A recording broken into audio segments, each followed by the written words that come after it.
حضرت علی المرتضیٰ کوفے میں نا اپنے غلام کو لے کے بازار تشریف لے گئے.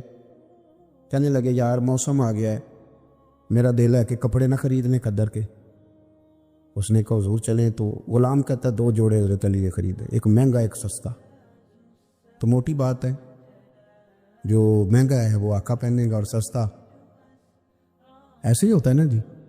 چلو اور گل کرنے ہیں سادی, جلدی سمجھے جا جائے گی. جدھر جائیے دکاندار کو ویاہ تے کپڑے لین تے انہوں کہیدا ایک پان والے وکھا, پھر کہیدا ایک دین دوان والے وکھا. وہ دین دوان والے کہڑے ہوندے نے بھلا؟ جڑے پان والے نہیں ہوندے. دین دوان والے کہڑے ہوندے نے؟ ایک وہ دے جڑے پانے والے نے, ایک وہ دے جڑے دینے والے نے. یہ دینے والے وہ ہوندے نے جڑے پان والے, ہاں جی وہ والے دکھا. تو وہ دکاندار کے پاس جا کے حضرت مولا علی شیر خدا رضی اللہ تعالیٰ نے اس کے ساتھ بیٹھے, 2 جوڑے خریدے. غلام کہتا ہے جب واپس نکلے تو حضرت علی رضی اللہ تعالیٰ نے وہ دونوں جوڑے, چونکہ میں غلام تھا میں نے پکڑے ہوئے تھے, سمجھ لیں کہ وہ تھیلا کپڑوں کا میرے ہاتھ میں تھا. فرماتے شیر خدا کا گھر آ گیا, میرا بھی غریب خانہ آ گیا, اب ہم نے جدا ہونا تھا. تو ڈیفینیٹ بات تھی, طے تھا کہ یہ پتلا جو ہے اور کم قیمت کا جوڑا میرا ہے. تو کہتے ہیں حضرت علی شیر خدا رضی اللہ تعالیٰ عنہ نے مجھے کہا کہ میرا جوڑا دے دو. تو میں نے وہ کپڑا جو مہنگا تھا وہ ان کی طرف بڑھایا, تو انہوں نے سستے کپڑے پہ ہاتھ ڈالا. فرمانے لگے یہ تیرا ہے. اور وہ پیر صاحب بھی ایسے کر سکتے ہیں ویسے کبھی کبھی, ہاں ان کے لیے بھی جائز ہے, کوئی منع ان کے لیے بھی منع. ہاں جی نذرانہ لینا بھی سنت ہے, اور کبھی کبھی غریب مرید کو دینا بھی سنت ہے. یہ بھی سرکار کے دین میں بات موجود ہے. بلکہ حضرت شیخ شہاب الدین سہروردی سے کسی نے کہا نذرانہ کس کو کہتے ہیں؟ فرمایا امیر سے لے لینا اور غریب کو دے دینا, اسی کا نام نذرانہ ہے. حضرت مولا علی شیر خدا کے اس غلام نے جب مہنگا جوڑا اپنے پاس دیکھا اور سستا حضرت علی کی طرف دیکھا تو اس نے ایک جملہ کہا. پھر حضرت علی نے جواب دیا, یہ ہے شیر خدا کی تعویل. ہم نا جب بچوں کو سبق پڑھاتے ہیں نا مدارس میں, تو پہلے اعتراض قائم کرتے ہیں, پھر خود اس کا جواب دیتے ہیں. تو 2 قسم کا جواب ہوتا ہے, ایک الزامی ہوتا ہے, ایک تحقیقی ہوتا ہے. کئی دفعہ ہمارے بچے مطمئن نہیں ہوتے, وہ کہتے ہیں جی میں نہیں مطمئن ہوا, جواب دوبارہ دے. لیکن حضرت علی تھے نا, غلام نے اعتراض قائم کیا, اس نے ایک جملہ کہا, کہنے لگا حضور یہ سستا جوڑا مجھے دے, مہنگا آپ نے. فرمایا کیوں؟ کہنے لگا اس لیے کہ آپ آقا ہیں اور میں غلام ہوں. اب شیر خدا کا جواب سنے شیروں والا. فرمانے لگے نہیں میاں, مہنگا تو پہن اور سستا میں پہن. کہنے لگا کیوں؟ فرمانے لگے اس لیے کہ میں بوڑھا ہوں تو جوان ہے. میں بوڑھا ہوں تو جوان جو ہوتے ہیں وہ پہنے کپڑے اچھے اچھے مہنگے, میرا تو بڑھاپا ہے. وہ شخص کہتا ہے کہ میرے پاس اس بات کا جواب ہی کوئی نہیں تھا. نبی پاک علیہ الصلوۃ والسلام نے فرمایا نیکی کو کبھی حقیر نہ سمجھو, کچھ نہ ہو سکے تو مسلمان بھائی سے مسکرا کے ملاقات کر لینا, اللہ صدقے کا ثواب عطا کر دے گا. آپ نے کافی ساری ماشاءاللہ سبحان اللہ کہی ہے, پر یہ مسکرا کے ملنا آج کل مشکل ہو گیا یہ کام, کیونکہ یہ دور ہے ناراض لوگوں کا دور. اس میں ہر کوئی کسی نہ کسی سے ناراض ہے, تو مل تو لیتے ہیں, مسکرا کے نہیں ملتے. ملاقاتیں تو ہو جاتی ہیں, لوگ تو ہر روز ایک دوسرے سے ملتے ہیں, پر یہ دل کم ہی کسی سے ملتے ہیں.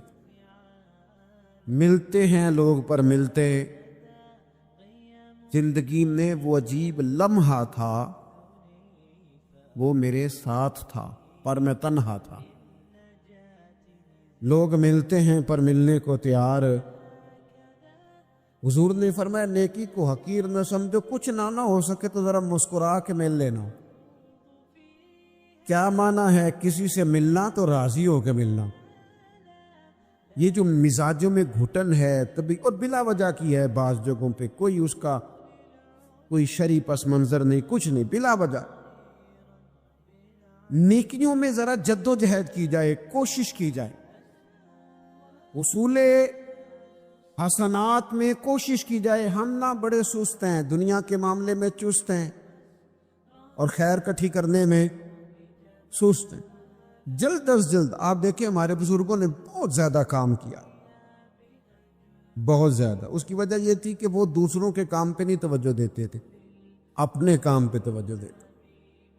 آج کل ہمارا یہ مسئلہ ہے کہ ہم نیکی اس لیے نہیں کر پاتے کہ ہماری اپنے کام پہ توجہ کم ہوتی ہے، دوسرے پہ زیادہ ہوتی ہے. نتیجہ کیا نکلتا ہے؟ دوسرے کئی دفعہ آگے نکل جاتے ہیں، اور ہم جو بھی منصوبے بنا رہے ہیں، پروگرام طے کر رہے ہیں، وہ معاملہ پیچھے رہ جاتا ہے. تو زندگی میں جلد از جلد خیر جمع کرنے کی کوشش کرنا.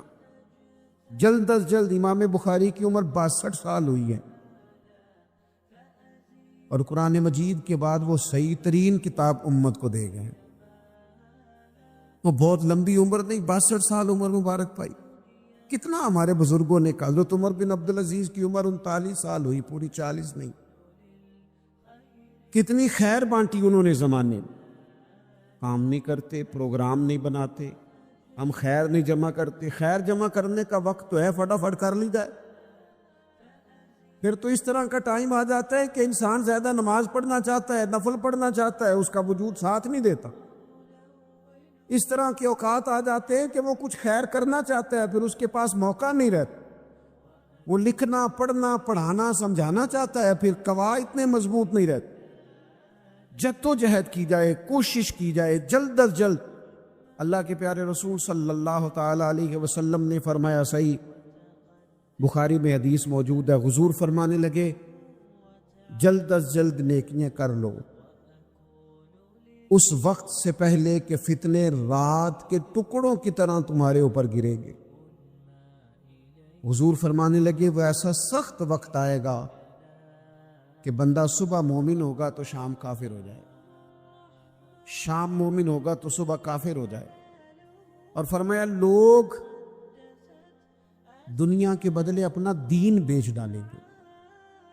اس سے پہلے پہلے نیکی کر لو، قبل اس کے کہ الجھا دیا جائے، ذہنوں کو پریشان کر دیا جائے. کئی جگہ مسائل نہیں بنا دیے گئے، وہ چھوڑو دی یہ تو نفل ہے، چھوڑو دی یہ تو غیر معقدہ ہے.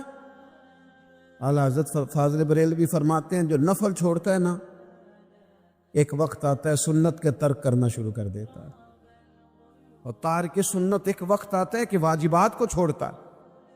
چونکہ وہ سیلاب اچانک نہیں آیا کرتے، پہلے چھوٹا سا سوراخ ہوتا ہے، دریا کے کنارے چھوٹا سوراخ ہوتا ہے، بند نہ کیا جائے تو بڑا ہو جاتا ہے، پھر اور بڑا ہو جاتا ہے، پھر وہ سیلاب بن جاتا ہے.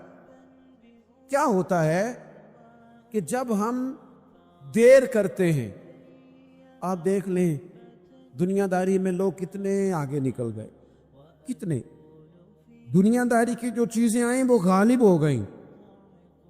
میں آپ سے پوچھ رہا ہوں جتنے لوگوں کے پاس موبائل ہیں اتنے لوگ نمازی بھی ہیں. موبائل بعد میں آ کے غالب ہو گیا سب پہ، اور نماز. آپ یہ ایوریج نکالے نا، جتنے لوگ فیس بک پہ ہیں اتنے لوگ دینی تعلیم کے میدان میں بھی ہیں، پڑھنے پڑھانے کا مزاج بھی رکھتے ہیں. جتنی نصیحتیں کرنے میں آج لوگ نکلے ہوئے ہیں، کیا اتنی خیر بھی دنیا میں بٹ رہی؟ جتنی جدید ٹیکنالوجی آ گئی سب ہم نے حاصل کر لی. بری بات نہیں، ٹھیک ہے، اچھی بات.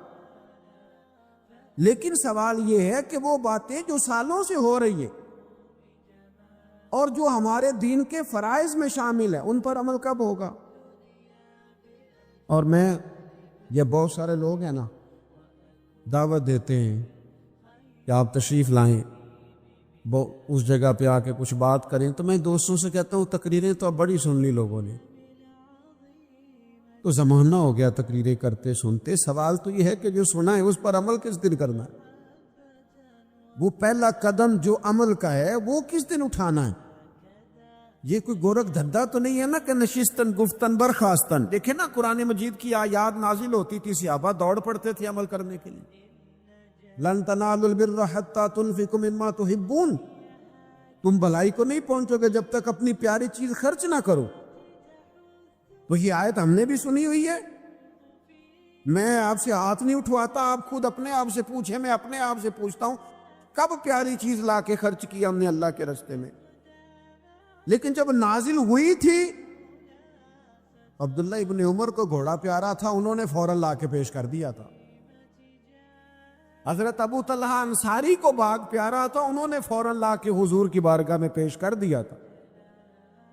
ہم کب یہ کام کریں کہ ہم سن رہے ہیں، ہمیں آتی ہے، ہم آگے بڑھا رہے ہیں، لیکن جلدی سے صحابہ کا یہ مزاج تھا کہ جیسے ہی ان تک خیر پہنچی انہوں نے عمل کر کے دکھایا، جیسے نصیحت ملی اس نصیحت پر وہ عامل ہو گئے۔ امام جعفر صادق رضی اللہ تعالیٰ عنہ سے ایک شخص نے پوچھا، حضور میں دین کی خدمت کرنا چاہتا ہوں، تبلیغ کرنا چاہتا ہوں، کوئی طریقہ بتائیں۔ بہت سارے لوگ ہیں آج کل جو یہ چاہتے ہیں، کہا جناب مجھے نہ کوئی آپ نسخہ بتائیں، کوئی سلیقہ بتائیں، میں دین کا کام کرنا چاہتا ہوں، دعوت خیر دینا چاہتا ہوں، کوئی طریقہ بتائیں۔ تو سیدنا امام جعفر صادق رضی اللہ تعالیٰ عنہ فرمانے لگے، آسان طریقہ ہے، اور بغیر کسی فلسفے کے، بغیر کسی الجھی ہوئی گتھی کے سلجھی ہوئی بات ہے، بالکل طے۔ تو دین کی تبلیغ کرنا چاہتا ہے؟ اس نے کہا، تو فرمانے لگی بڑا آسان نسخہ ہے، اگر تو دین پھیلانا چاہتا ہے، تبلیغ کرنا چاہتا ہے، تو دین پر عمل کرنا شروع کر دے۔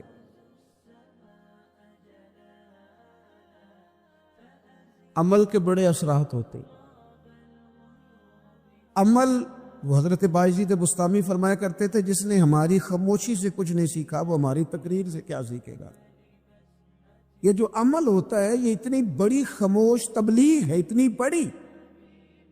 امام جعفر صادق فرمانے لگے تو عمل کر، وہ تیرا عمل کرنا، آپ پڑھیں گھر میں نماز، آپ کے بچوں کو شوق ہو جائے گا، آپ کھولیں گھر میں قرآن مجید، آپ کے بچوں کا دل لگ جائے گا۔